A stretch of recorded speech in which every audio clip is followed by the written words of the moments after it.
નમસ્કાર, GS news 24/7 માં આપનું સ્વાગત છે। હવે જોઈએ આજના સમાચાર। અમદાવાદ જિલ્લા ભાજપ દ્વારા બાવડા મુકામે કારગિલ વિજય જનસભા યોજાઈ।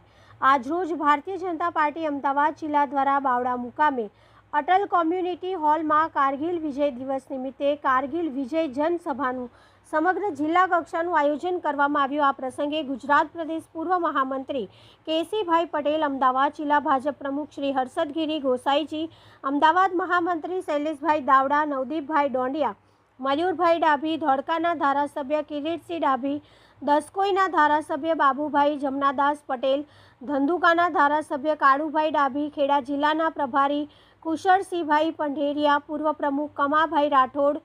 આરસી પટેલ, બાવડા એપીએમસીના ચેરમેન હરિભાઈ ડાભી, જિલ્લા યુવા મોરચાના અધ્યક્ષ રણધીરસિંહ પઢિયાર, ચેરમેન ઈશ્વરભાઈ મકવાણા, બાવડા શહેરના પ્રમુખ ચંદ્રકાંતભાઈ પટેલ, ચેતનસિંહ ગોહિલ, મીડિયા સહ ઇન્ચાર્જ દીપકભાઈ ભટ્ટ, અમદાવાદ જિલ્લા હોદ્દેદારો, ચૂંટાયેલા પ્રતિનિધિઓ તેમજ ખૂબ જ મોટી સંખ્યામાં સંગઠનના કાર્યકરો ઉપસ્થિત રહ્યા તેવું એક અખબારી યાદીમાં જિલ્લા મીડિયા ઇન્ચાર્જ કનુભાઈ પરમાર દ્વારા જણાવવામાં આવે છે। તંત્રી અહેવાલ મહેન્દ્રસિંહ ડાભી, ગુજરાત સિક્યોર ન્યૂઝ, બાવડા। આજે કારગિલ વિજય દિવસ એના 25 વર્ષ પૂર્ણ થયા છે તે નિમિત્તે સમગ્ર દેશની અંદર કારગિલના યુદ્ધમાં જે વિજેતા બન્યા એ યુદ્ધ દરમિયાન જે જવાનો શહીદ થયા જવાનોને શ્રદ્ધાંજલિ આપવા માટે એમને નમન કરવા માટેનો આ કાર્યક્રમ સમગ્ર ગુજરાતની અંદર પૂર્વ સંધ્યાએ 25 તારીખે વિશાળ દરેક મંડળમાં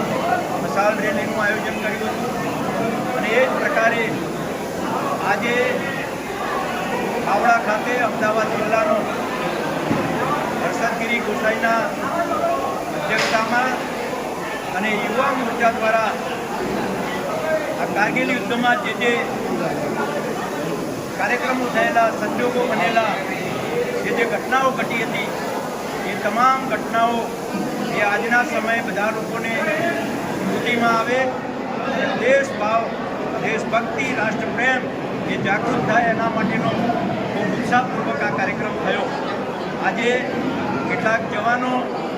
એ રિટાયર્ડ હતા, એ પણ આજે ઉપસ્થિત હતા, એમને સન્માનવાનો કાર્યક્રમ હતો। કેટલાક અત્યારે જવાબદારીમાં છે એવા જવાનો પણ ઉપસ્થિત હતા, એમને સન્માનવાનો કાર્યક્રમ અને આ રીતે એક રાષ્ટ્રભક્તિ સભર કાર્યક્રમ